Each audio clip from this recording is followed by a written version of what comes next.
இந்த தலைய எந்த தலை? கோவத்தலை. கோவத்தலையே பொரியல் பண்ணிக்கலாம். பழத்தை சாப்பிடலாம். அணில் எப்படி சாப்பிடும் தெரியுமா? எல்லா அணிலும் தின்னு வச்சுக்குது. இந்த சைடுல தான் நிக்குது ஜாஸ்தி. அதான் எல்லாம் சாப்பிட்டு அணில். நீ சாப்பிடுவீங்களா? കഴിക്കുവാണ്. அது அணில் சாப்பிடாம இருந்தா சாப்பிடல. அணில் இல்லாததா போயிட்டு வரணும். ஆமா, அணில் சாப்பிட்டது நம்ம இதுக்கு சாப்பிடணும். அப்புறம் நிப்பா பிடிச்சிடும். நிப்பா வந்துட்டு இருக்குதுல்ல, எல்லாம் தின்னு மேலே இருந்து கை இங்க கீழே கீழே இருக்கு.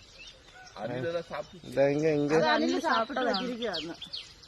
இதா இந்த சைடு ரெண்டு, அங்க ஒண்ணு.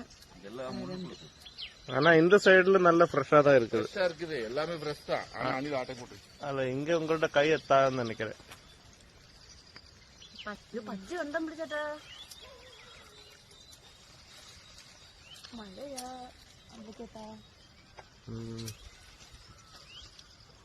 எப்படி அப்படி வாங்க போலாம். அவரு காட்டிலூட நடந்து வந்துடும்.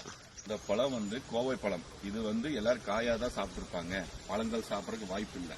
ஏன்னு கேட்டீங்கன்னா காட்டில் இருக்க அனிமல்ஸ், அதாவது பறவைகள், கிளிகள், அணில்கள் எல்லாமே அதே கிடைச்சா சாப்பிடுவோம். ஏன்னா பழம் ரொம்ப ரேர் கிடைக்கிறது.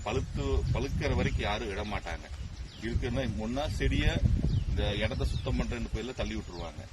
அதனால பழங்கள் கிடைக்கும் போது சாப்பிட்டுக்கோங்க. ஏன்னா அரிய பழங்கள். சரிங்களா நண்பர்களே? பார்த்து